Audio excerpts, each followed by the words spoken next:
Hello everyone, so welcome back to this channel. और आज हम करने वाले हैं औरंगजेब।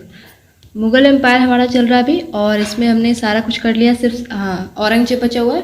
हमने बाबर कर लिया। बाबर का बेटा कौन आया? बाबर का बेटा हुमायूं। हुमायूं हमने कर लिया। हुमायूं का बेटा कौन आता है? अकबर। अकबर कर लिया। अकबर का बेटा जहांगीर, वो भी कर लिया। जहांगीर का बेटा शाहजहां, वो भी कर लिया। अब शाहजहां का बेटा द लास्ट मुग़ल एम्पायर जो ग्रेट में आएगा, जो जिसको ग्रेट कहेंगे। ऐसे ग्रेट तो कुछ था नहीं है, औरंगजेब। अब ये लास्ट औरंगजेब खत्म हो जाएगा। उसके बाद मुग़ल एम्पायर बचता नहीं है, बिल्कुल ख़त्म हो जाता है। फिर लेटर मुगल्स आएंगे, और इनके बारे में हमें ज़्यादा कुछ पढ़ना नहीं है। इसमें जितने रूलर्स हैं, बहुत सारे ऐसे रूलर्स हैं, लेकिन टक टक टक टक सब ऐसे ख़त्म हो जाएंगे तुरंत तुरंत। इसलिए इसके बारे में हमें कुछ ज़्यादा खास पढ़ना नहीं है। तो आज औरंगजेब करेंगे, फिर थोड़ा मोड़ा जो भी बच गया लेटर मुगल्स के बारे में करेंगे।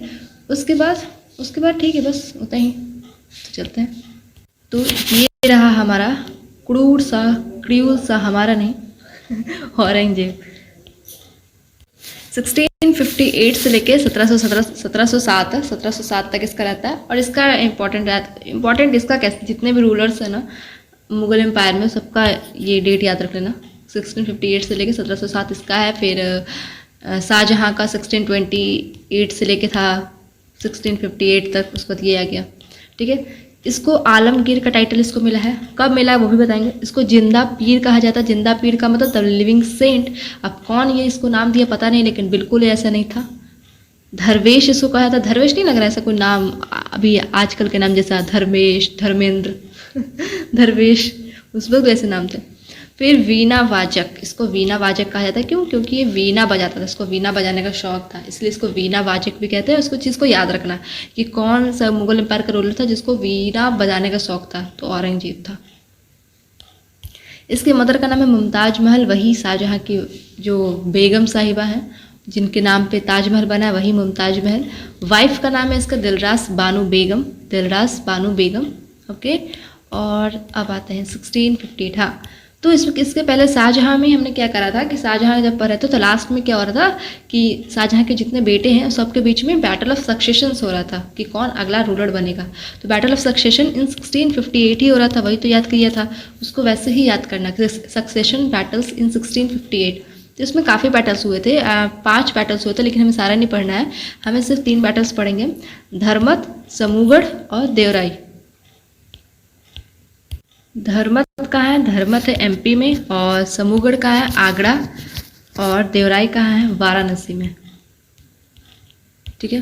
तो ऐसा नहीं था कि सिर्फ दारा शिकोह जो जिनको चाहता था कि, और जिसको औरंगजेब बनाना चाहता था, राजा दारा शिकोह को बनाना चाहता था। इसे बता दिया कि औरंगजेब किसको चाहता था कि दारा शिकोह उसका रूलर बने, और उसको टाइटल भी दिया था सुल्तान बुलंद इकबाल का। दारा शिकोह को किसने दिया था टाइटल? ये शाहजहाँ ने दिया था। और दारा शिकोह ने क्या ट्रांसलेट किया था? गीता और उपनिषद को ट्रांसलेट किया था पर्शियन में। ये सब चीज़ें बता रखी हमने। ओके। तो क्या शाहजहाँ क्या चाहता था कि दारा शिकोह रूलर बने, अगला रूलर। तो ऐसा नहीं है कि सिर्फ दारा शिकोह और औरंगजेब के बीच में ही बैटल ऑफ सक्सेशन हुए थे। शाहजहाँ के जितने बेटे थे सबके बीच में होता। दारा शिकोह बेटा था उसका, औरंगजेब बेटा था, मुराद एक नाम था, एक शाह सूजा, वो चारों के बीच में बैटल ऑफ सक्सेशन हुए थे। लेकिन मेनली दारा शिकोह और औरंगजेब के बीच में होते, क्योंकि मुराद और शाह सूजा उतना पावरफुल थे नहीं, तो उन लोग बस ऐसे थे। ठीक है। तो धर्मत एक लड़ाई होती है, धर्मत में एक लड़ाई होती है जो कि एमपी में है 1658 में, समूगढ़ में, फिर देवराय में, और लास्ट में फिर औरंगजेब जीत जाता है सबसे, और फिर अगला रूलर वही बनता है। ओके। धर्मत में जब लड़ाई हुई थी तो दारा शिकोह को एक जसवंत सिंह, एक रूलर है जो कि राठौर रूलर है, उसने हेल्प किया था। तो उसको याद रखना है, जसवंत सिंह। उतना इंपॉर्टेंट नहीं याद रखना, लिखना तो बस लिख लेना, लेकिन तो इंपॉर्टेंट नहीं है। बस इतना याद रखना कि बैटल ऑफ सक्सेशन 1658 में हुए थे, और धर्मत, समूगढ़ और देवराई, ये सब तीनों जो आते हैं वो बैटल ऑफ सक्सेशन में ही आते हैं। ठीक है। ओके। फिर लास्ट में देवराई वाला में फिर औरंगजेब दारा शिकोह के बीच में होगा, फिर औरंगजेब जीत जाएगा, दारा शिकोह हार जाएगा। ठीक है। और इसी विक्ट्री में इसमें जब देवराई में जीत जाता, लास्ट यही हुआ था, देवराई में जब जीत जाता है तो अब ये अगला रूलर बनेगा, उसको क्राउन किया जाता है।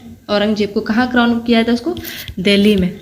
औरंगजेब को कहाँ क्राउन किया था? दिल्ली में। और फिर वहीं पे ये टाइटल लेता है आलमगीर का। अभी ऊपर में आलमगीर टाइटल दिया था ना, तो यहीं पे लेता है वो, अपने आप को टाइटल देता है आलमगीर का।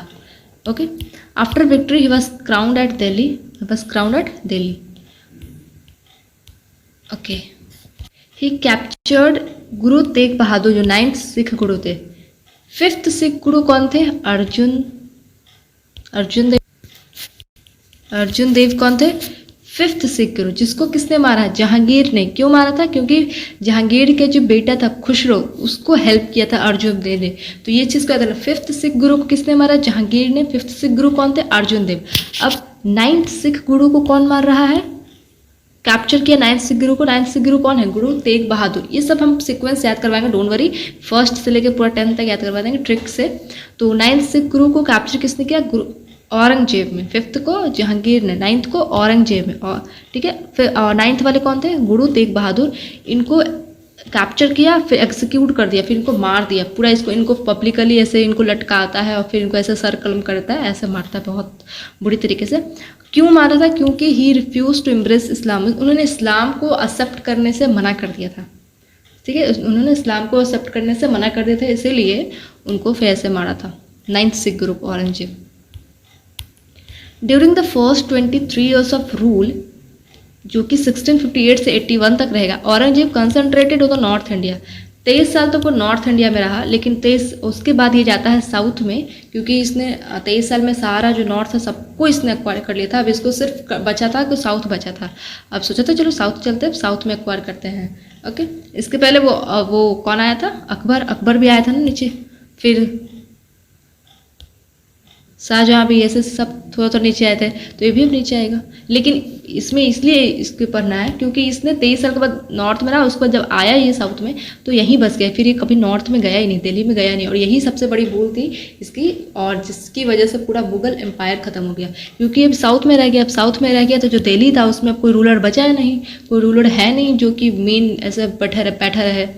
तो फिर धीरे धीरे जितने भी यहाँ पे राजपूत रूलर्स थे और भी जितने रूलर्स थे वो सब अपने आप को इंडिपेंडेंट घोषित करने लगे, और इसी वजह से पूरा मुगल एम्पायर यहाँ से ख़त्म हो जाता है। तो इसकी सबसे बड़ी भूल यही हो जाती है कि नीचे तो आता है, साउथ में तो आता है, लेकिन यहीं सेटल ही हो जाता है वो साउथ में। Shivaji most important Maratha king, जो कि शिवाजी, देखो साउथ में क्यों आता है? सब कुछ तो इसने जीत लिया। अब यहाँ पे दक्कन वाले एरिया में दक्कन वाले एरिया में मराठा का रूल चल रहा होता है, तो वहाँ पे एक्वायर नहीं कर पाता है। ये मूवीज़ में ये चीज़ काफ़ी पता भी हो लोगों को कि मराठा में एक्वायर नहीं कर पाता है औरंगजेब, क्योंकि ये काफ़ी मतलब पढ़ते ही आ रहे होंगे सब चीज़ें, और मूवीज़ के थ्रू भी बहुत कुछ ये पता होगा। अभी तो एक रिसेंटली एक मूवी निकली छावा, तो उसमें भी दिखाया गया है, उसमें भी शंभू जो होते हैं, महाराज शंभू, उनके बारे में सब कुछ बताया गया है। तो इसके बारे में तो बहुत लोगों को पता भी होता होगा। तो शिवाजी जो होते हैं वो दक्कन में रूल कर रहे होते हैं। यहाँ पे मोस्ट पावरफुल मराठा किंग है ये शिवाजी। और ये कौन होते हैं? एनिमी होता है औरंगजेब को। ऑब्वियस सी बात है, अब ये वाला एरिया को अक्वायर नहीं करा तो अक्वायर करेगा, तो एनिमी तो हुआ।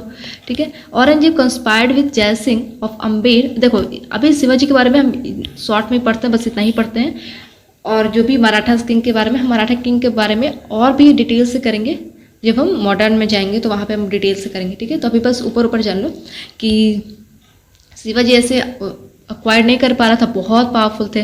देखो औरंगजेब का इतना बड़ा साम्राज्य, पूरा ऊपर से नीचे भी इधर कुछ ले लिया था, बस ये दक्कन वाला बचा हुआ था औरंगजेब से। और तो सोचो इतना बड़ा एम्पायर रख के औरंगजेब इतना छोटा सा एक दक्कन में जो मराठा रूल चल रहा था उनको नहीं हरा पाया, तो सोचो कितना पावरफुल होंगे ये, है ना। तो औरंगजेब ने कॉन्स्पायर्ड किया विद जय सिंह। औरंगजेब ने कॉन्स्पिरेसी की एक चाल चली, किसके साथ? जय सिंह के साथ। जय सिंह कह सकते हो एक औरंगजेब का एक सेनापति रह गया। तो उसने क्या किया कि जय सिंह कौन था? एक राजपूत रूलर था अम्बेर का। तो देखो राजपूत रूलर पहले तो ये सब एक्सेप्ट नहीं कर पाते कि हम उनके अंदर सोजर्निटी जो होती है एक्सेप्ट कर ले, लेकिन फिर बाद में एक्सेप्ट कर लेते हैं। ये लोग बहुत परेशान करने लगता है मुगल रूलर्स बहुत ज़्यादा, तो सोचते कितना लड़ाई करें, उससे अच्छा है कि एक्सेप्ट कर ही लेते हैं, तो वैसे एक्सेप्ट कर लेते हैं। ओके, तो फिर औरंगजेब ने एक चाल चली, क्या किया उसने कि शिवाजी को बुलाता है, बोलता है कि देखो हम आपसे जीत नहीं पा रहे, तो एक ट्रीटी ही साइन कर लेते हैं, हम दोनों के बीच में ट्रीटी साइन कर लेते हैं। तो वही ट्रीटी होती है 1665 में, ट्रीटी ऑफ पुरंदर। तो बुलाया जाता है शिवाजी को, तो शिवाजी और उनके बेटे दोनों साथ में आते हैं, संभाजी दोनों साथ में आते हैं, शिवाजी और संभाजी दोनों साथ में आते हैं। तो फिर ट्रीटी ऑफ पुरंदर साइन किया जाता है।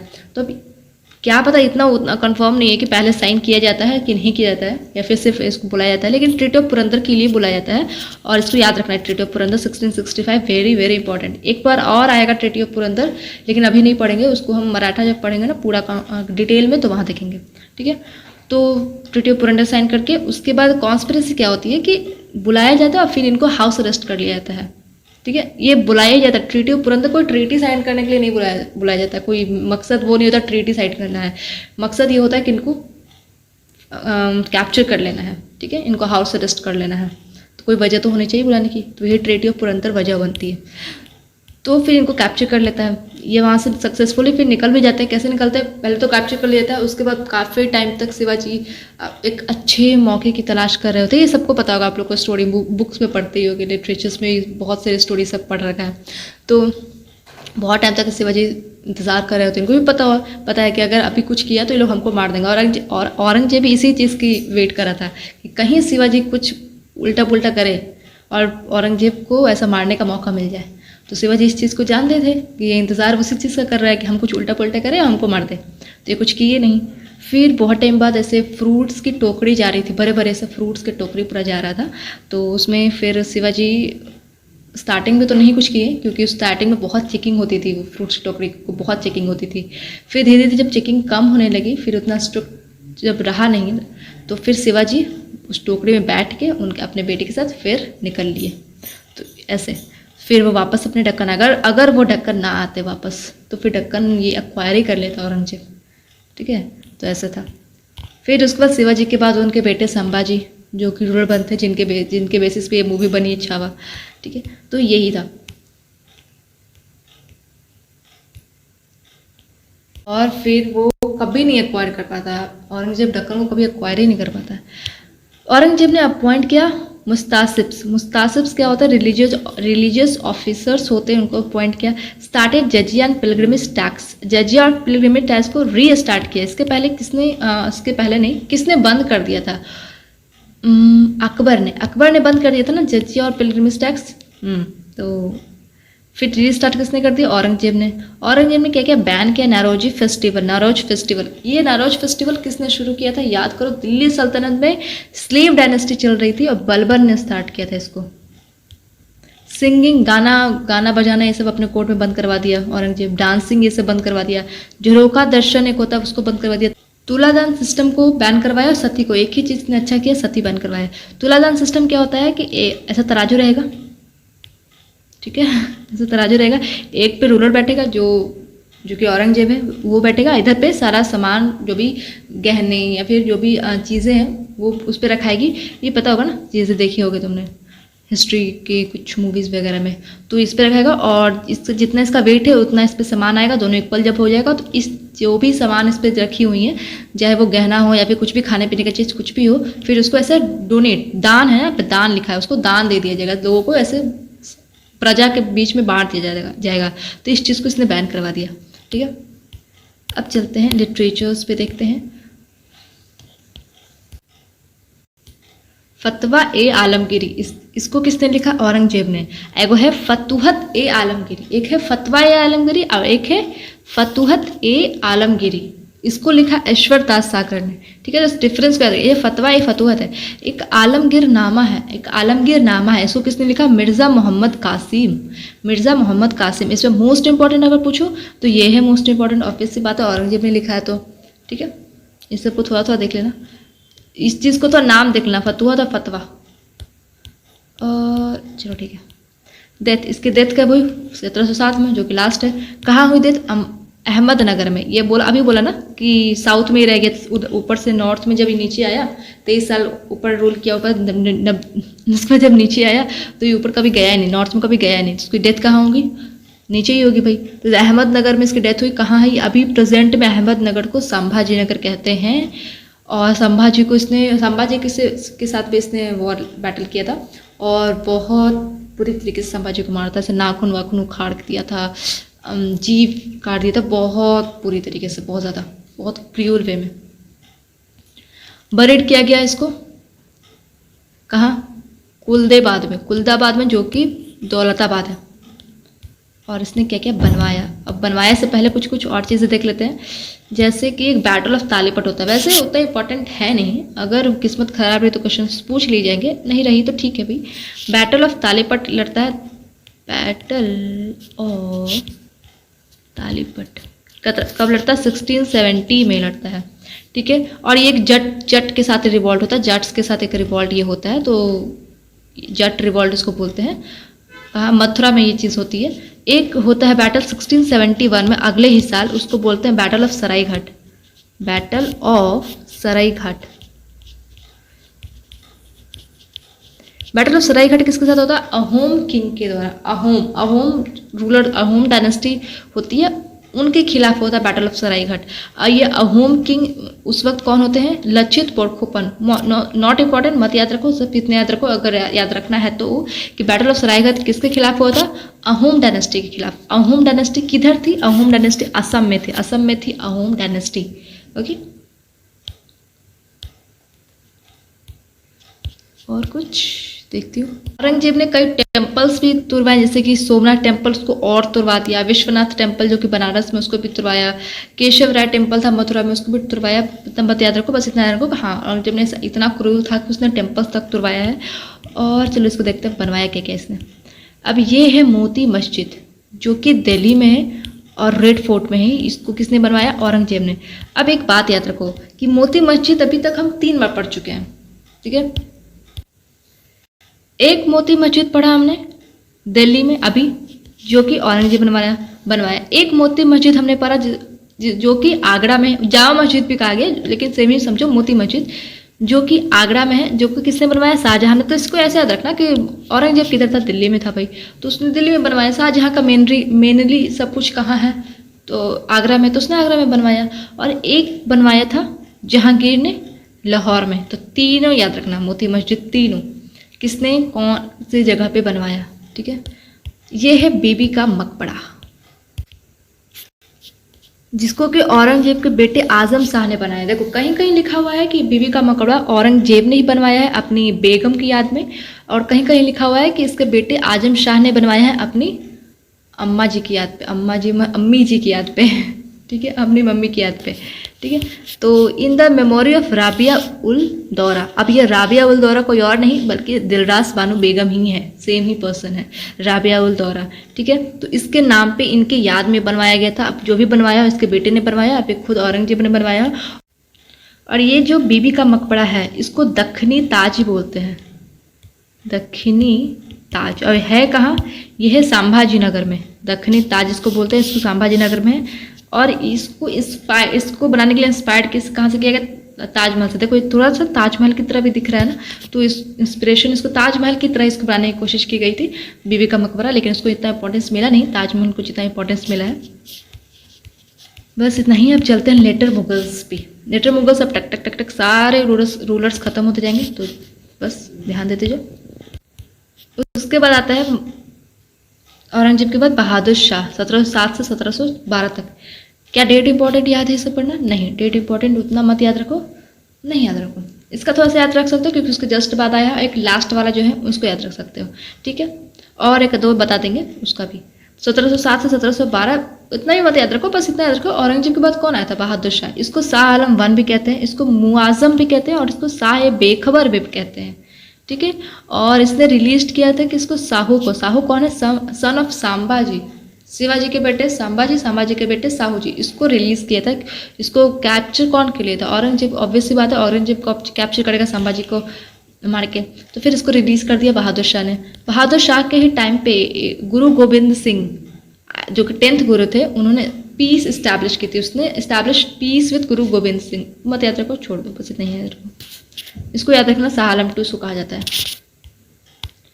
उसके बाद आता है जलंधर शाह, 1712 से लेकर 1713 तक। इसको लस्टफुल फूल भी कहा जाता है, इसको, इस चीज़ को याद रखना। इसने असेंड किया था throne with the help of Zulfiqar Khan. इसने थॉर्न पे बैठा किसके हेल्प से? जुल्फिकार खान के हेल्प से। और इसने अबॉलिश किया जजिया। तो क्या पूछेगा अबॉलिश किया जजिया? तो नहीं, उतना इंपॉर्टेंट नहीं है कि पूछेगा, ठीक है। और ये जुल्फ़िकार खान का फर्स्ट पपेट रूलर भी था जालंधर। ऑब्वियस सी बात है, जुल्फ़िकार खान इसको बैठाया है थ्रोन पे तो उसके इशारों पे ये काम करेगा। उसके बाद आता है फर्रुखसियार, इसके बारे में थोड़ा समय पढ़ना है। 1713 से लेकर 1719 तक है ये। Ascend throne with help of Sayyid brothers, इसने सैयद ब्रदर्स की हेल्प से इसने थ्रोन पे बैठा। वो किसके हेल्प से बैठा था? जालंधर शाह जुल्फ़िकार के हेल्प से। इसने बैठा सैयद ब्रदर्स के हेल्प से। सैयद ब्रदर्स मीन्स कि दो भाई हैं, ठीक है, सैयद ब्रदर्स दो भाई हैं इसमें। हुसैन अली शाह बरहा है, एक हुसैन अली शाह बरहा है और एक है अब्दुल्ला खान बरहा। अब्दुल्ला, क्या नाम याद रखना है तो नहीं लिख सकते हो, अब्दुल्ला खान बरहा। और ये अपने आप को किंग मेकर्स कहते थे सैयद ब्रदर्स। सैयद ब्रदर्स थे कौन? एक नोबल्स थे, मुगल के कोर्ट में एक नोबल थे जो कि बाद में पावरफुल अपने आप को बना लिए और अपने आप को किंग मेकर कहने लगे। मतलब इसने फर्रुखसियार को बनाया, राजा बना दिया और बाद में इसी को हटा भी देगा। देखो अभी सैयद ब्रदर्स ने हेल्प किया, फिर सैयद ब्रदर्स अब इसके इशारों पे काम नहीं कर रहा होगा फर्रुखसियार तो इसको हटाएगा भाई। तो Sayyid brothers later killed Farrukhsiyar, बाद में मार भी दिया फर्रुखसियार को विद हेल्प ऑफ मराठास की हेल्प से, ठीक है। इसके इशारों पे काम नहीं कर रहा होगा तो उसने हटवा दिया। किंग मेकर तो खुद को कहता ही था ये लोग, ओके। और फिर सैयद ब्रदर्स को फिर आगे जाकर मरवाएगा अगला जो रूलर आएगा, क्योंकि समझ गया भाई कि सैयद ब्रदर्स बहुत अपने आप को पावरफुल बना दिए हैं, अगर इसको नहीं हटाया तो ये हम ही को हटा देगा। फर्रुखसियार ने इस चीज़ को इंपॉर्टेंट याद रखना कि गिव ईस्ट इंडिया कंपनी, अरे क्या किया, ईस्ट इंडिया कंपनी को क्या दिया? फरमान, फरमान कह सकते ऑर्डर दिया फॉर ट्रेड प्रिविलेज, ट्रेड करने के लिए ऑर्डर दिया ईस्ट इंडिया कंपनी को, किसने? फर्रुखसियार ने, ओके। फिर किल्ड सिख गुरु बंदा बहादुर, इसने बंदा बहादुर सिख गुरु थे उनको भी मार दिया, किसने? फर्रुखसियार ने। इसको भी याद रखना, अगर याद नहीं है तो इसको जब हम सिख गुरु करेंगे तो फिर सब जो भी जिसने मारा है वो सबको फिर से रिकॉल करेंगे जब हम सिख गुरु करेंगे, तो इस चीज़ को याद रखना, ओके। उसके बाद आता है मोहम्मद शाह, 1719 से लेकर 1748 तक। इसको रंगीला भी कहा जाता है, इस चीज़ को ध्यान रखना। जो भी टाइटल्स है पे जो अलग नाम है ना रूलर्स के, उसको थोड़ा सा याद रखना, ठीक है। प्लेजर लविंग किंग, नाम से ही है रंगीला, प्लेजर लविंग किंग इसको कहा जाता है। और इसी के टाइम पे 1739 में Nadir Shah sacked and plundered, लूट पाट किया था। अभी नादिर शाह कौन है? याद करो, नादिर शाह किसके टाइम पे आया था? नादिर शाह आया था शाहजहाँ के टाइम पे, और उसने पूरा पिकॉक थॉर्न को उठाया, पूरा ले लिया था। और एक और चीज़ क्या लिया था? कोहिनूर, दोनों लेके भाग गया था ना। ये बहुत बहुत कुछ लूट के गया है इंडिया से, तो दिल्ली को पूरा लूट ही लिया था 1739 में आके। और इसके पहले भी लूटा, जो बताया ही। तो 1739 में फिर से आया था मोहम्मद शाह के टाइम पे। इसके पहले कब आया था वो? शाहजहाँ के टाइम पे। लेटर द इन्वेजन, और नादिर शाह आया उसके बाद भी इन्वेजन होते गए ये सब प्लंडर्स के। Later the invasion was followed by series of plundering raids, जो कि अफगान रूलर्स फिर बाद में आए, क्योंकि अहमद शाह अब्दाली, उसके बाद अहमद शाह अब्दाली भी आता है, और भी बहुत सारे आते हैं। अहमद शाह 1748 से 1754, ये अहमद शाह मत मानना, ये अहमद शाह रूलर है, ठीक है। इसको ब्लाइंडेड कर दिया गया था। ब्लाइंडेड मीन्स क्या होता है कि इसको कहीं तहखाने में, कहते हैं तहखाने में, जेल में इसको रख दिया था कि लोग उसको दुनिया से दिखे नहीं। इसको अंधा नहीं किया था, इसको ब्लाइंडेड कर दिया था, मतलब ये किसी को नहीं दिखे, इसको तहखाने बंद कर दिया था, ठीक है। कौन? यही नोबेल्स जो थे वही सब बंद किया था, क्योंकि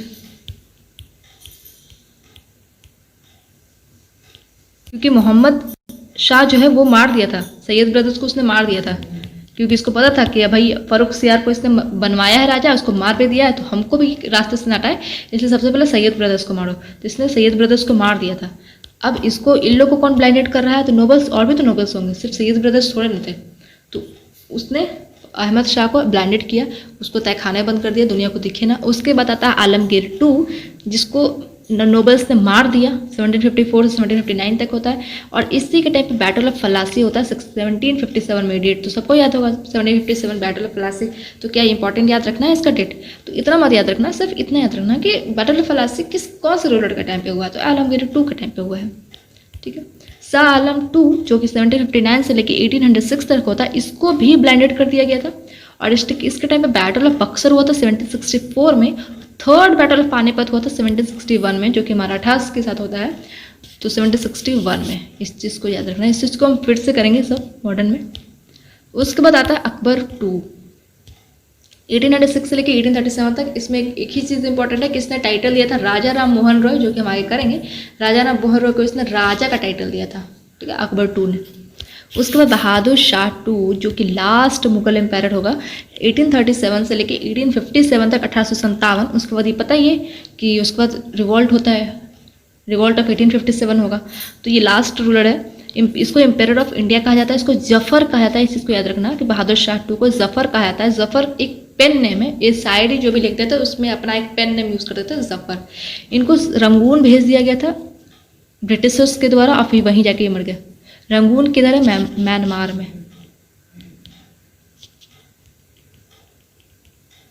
म्यांमार में इनको भेज दिया गया था। ठीक है, अब चलते हैं एडमिनिस्ट्रेशन। एडमिनिस्ट्रेशन किसका है ये? अब ये एडमिनिस्ट्रेशन सिर्फ औरंगजेब का नहीं है, पूरा मुगल का हम पढ़ रहे हैं सब कुछ यहाँ से। तो सबसे ऊपर में एम्पायर रहेगा, उसके बाद सुभाष। एम्पायर को सुभाष में बांटा गया था। सुभाष कह सकते हो स्टेट या फिर प्रोविंस कह सकते हो सुभाष को। उसके बाद सरकार में बांटा गया था। सुभाष को फर्दर डिवाइड किया था सरकार में। सरकार को डिस्ट्रिक्ट कह सकते हो, डिस्ट्रिक्ट। ठीक है, सरकार को फर्दर डिवाइड किया गया था परगना में। परगना इसको तालुका कहा जाता था, जो कि ब्लॉक लेवल पे जो होता है वो उसको कह सकते हो। उसके बाद फर्दर डिवाइडेड इनटू विलेज, जो कि ग्राम। ठीक है, अब एम्पायर को एडमिनिस्ट्रेट कौन कर रहा है? ऑब्वियस बात है, किंग करेगा। सुभाष को कौन कर रहा है एडमिनिस्ट्रेट? सूबेदार या फिर निजाम, नाम से हो रहा है सुभाष सूबेदार। सरकार कौन कर रहा था? फौजदार। ठीक है,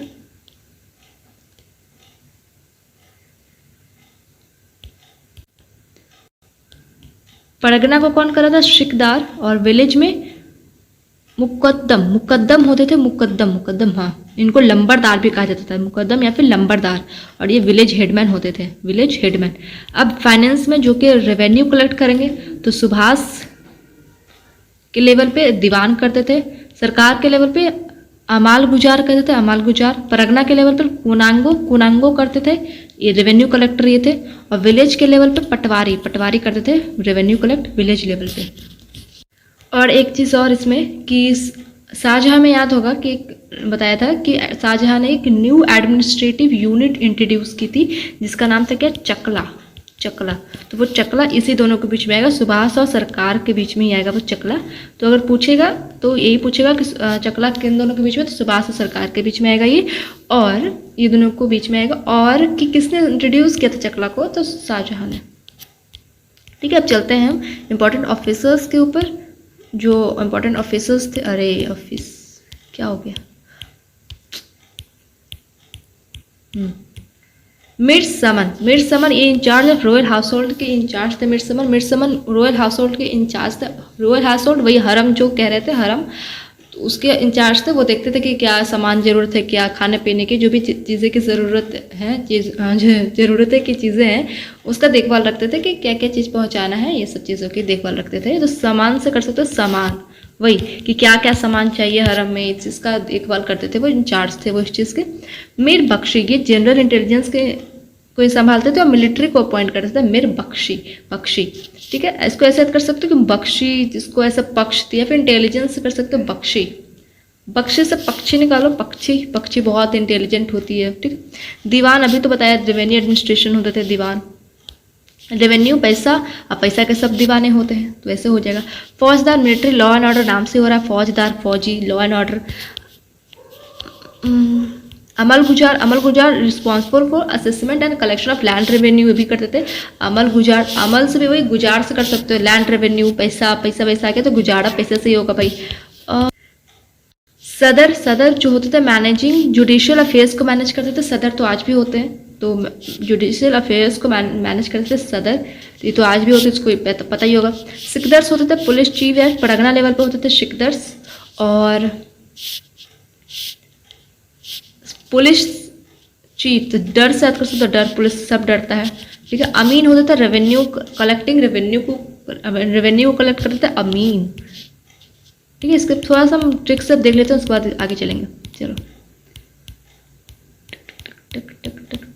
औरंगजेब। आलमगीर पता है जिंदा पेड़, ठीक है, सब याद करना, ये सब डायरेक्ट याद करना। मदर पता होगा, वाइफ दिलरास बानो बेगम, दिलरास याद करना, इसकी वाइफ दिलरास थी, इसके दिल की रास थी जो भी है। ये डिफिटेड दारा सिको, ये सब जो, ठीक है। विक्ट्री तेग बहादुर, 9th वाली सब चीज़ दोबारा हम करेंगे तो वहाँ पे याद हो ही जाएगा, यहाँ पे याद नहीं होता है। तो फिर 23 ईयर्स, ओके, ये सब चीज़ की ट्रिक की ज़रूरत नहीं है। शिवाजी, ये सब चीज़ें तो पता ही होगी। शिवाजी, ये सब इतना स्टोरीज, इतना मूवीज जो भी बना है, तो ये सब चीज़ें तो पता ही होंगी। शिवाजी की औरंगजेब से लड़ाई हुई थी।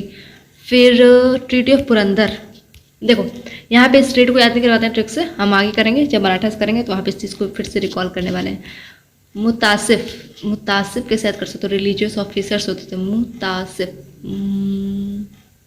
इसको डायरेक्ट करना पड़ेगा, मुतासिफ, कुछ वर्ड नहीं आ रहा रिलीजियस से। तासिफ, ताबीज कर सकते हो, तासिफ ताबीज, ताबीज कुछ होता है ना रिलीज, वो कुछ यही सब रिलीजन से रिलेटेड होती है, क्या बोलते हैं उसको, अंधविश्वास, ताबीज पहनो, ये सब कुछ कुछ, तो ये सब वही सब हो गई ना। तो कुछ वैसे कर सकते हो, बड़ा डायरेक्ट ही कर लेना, ताबीज कुछ अलग ही चला जाएगा फिर। जजियन पिलग्रिमेज, ये तो पता ही होगा कि इतना क्रूल था कि इसने फिर से रिस्टार्ट कर दिया। नरोज फेस्टिवल ये सब बंद किया क्योंकि क्रूल था भाई, इसको सिंगिंग, इसको खुशियाँ पसंद नहीं होती थी लोगों की, ठीक है। तुलादान सिस्टम इंपॉर्टेंट है, याद रखना, इसने ही बैन करवाया है। इसको कैसे करोगे, तुलादान सिस्टम में क्या हो रहा है कि लोगों को ऐसे दान देने का, और इसको इसने बैन कर दिया, तो समझो सबको क्रूलिटी से रिलेट कर लेना, ठीक है। फतवा आलमगिरी, नाम में ही आलमगिरी है। फिर 1707 में फिर ये सब चीज़ें, दो ही फूट के बारे में पढ़ानी है। लेटर मुगल्स तो बता ही दिया, क्या क्या इसमें याद करना है भाई। ये सब चीज़ें तो सीक्वेंस याद हो गएंगे ना, कि बहादुर शाह इसके बाद आया तो ऑब्वियस सी बात है इसके बेटे को रिलीज यही करेगा। जलंधर, जलंधर को कर सकते हैं लस्टफुल फूल, इसको यूज कर सकते, जलंधर से जलता था तो लस्टफुल ऐसा कुछ कर दो, फूल था, ठीक है। तो जो जलते हैं किसी से वो फूल होते हैं, तो ठीक है। और एबॉलिश जजिया इंपॉर्टेंट नहीं है उतना। फर्रुखसियार में इंपॉर्टेंट है, इसको कैसे याद करोगे, फरमान दिया था इसने, इसको ईस्ट इंडिया कंपनी को, तो एफ से फर्रुखसियार ने दिया था और एफ से फरमान इसी के टाइम पे दिया गया था, ठीक है। एफ से फरमान इसी के टाइम पे दिया गया था, इसको एफ कर सकते हो, एफ एफ एस कर लेना। और इसको इसने सैयद ब्रदर्स को इसको सैयद ब्रदर्स ने हेल्प किया था, तो इसमें आ जाएगा सैयद ब्रदर्स ने किसको हेल्प किया था, जिसको हेल्प किया था और उसको मरवा भी दिया था, इसको एफ एफ एस कुछ रख लेना इसको।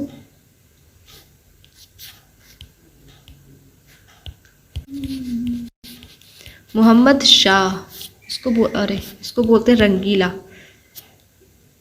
नादिर शाह, फिर इसमें 39 में कैसे आकर कोई नादिर शाह, एन से 9 के टाइम पे, एन से नादिर तो आया था उसके टाइम पे। अहमद शाह अब्दाली, ब्लाइंडेड, आलमगीर, ये सब तो फलासे से याद हो जाएगा, ये सब हम फिर से करने वाले हैं, तो डोंट वरी। शाह आलम 2 इसे भी फिर से करने वाले हैं। बैटल ऑफ बक्सर ये सब फिर से रिकॉल होगा, तो वहाँ पे भी सब चीज़ें हो जाएंगी। अकबर 2 भी फिर से करने वाले हैं हम। बहादुर शाह 2 ये लास्ट रूलर है, इनको जफ़र, इनको पेन नेम इनका ये है, इनको रंगून भेजा गया था बहादुर शाह 2 को, तो ये लास्ट है। देखो आई नो ट्रिक नहीं बता पा रही मैं, लेकिन ये सब लास्ट है, तो याद हो जाएगा कि लास्ट में रंगून, या इस टाइम पे तो यूके आ जाएगा ना, यूके बोलो, इस टाइम पे ब्रिटिशर्स आ जाएंगे ना यहाँ पे, तो रंगून ने इसको भेज दिया भाई। और 1857 की लड़ाई भी पढ़ेंगे तो सब फिर से चीज़ें वहाँ पे हो ही जाएंगी। एडमिनिस्ट्रेशंस में करवा ही दिया जो भी था करवाने का लायक। सुभाष से सूबेदार हो गया, सरकार से फौजदार, फौजी को बोलते हैं सरकारी, सरकार से नहीं बोलते रिस्पेक्ट वे में, तो कर सकते हो। फिर परगना सिकदार, परगना, फिर विलेज लंबरदार, ऑर्डर ऑफिसर्स ये कर दो, ये करवाना, सामान करवा दिया, बख्शित दीवान, फौजदार इसमें तो करवा ही दिया। अब आते हैं राजपूत, राजपूत में उतना नहीं पढ़ना है, कुछ कुछ जो इंपॉर्टेंट है एग्जाम के हिसाब से वो बस देख लेते हैं। सवाई प्रताप सिंह, इन्होंने बनवाया था हवा महल 1799 में, जिसको डिज़ाइन किया किसने, लाल चंद उस्ताद ने, इसको डिज़ाइन किया किसने, लाल चंद उस्ताद ने, ठीक है। और ये है हवा महल जो कि कहाँ है, जयपुर में।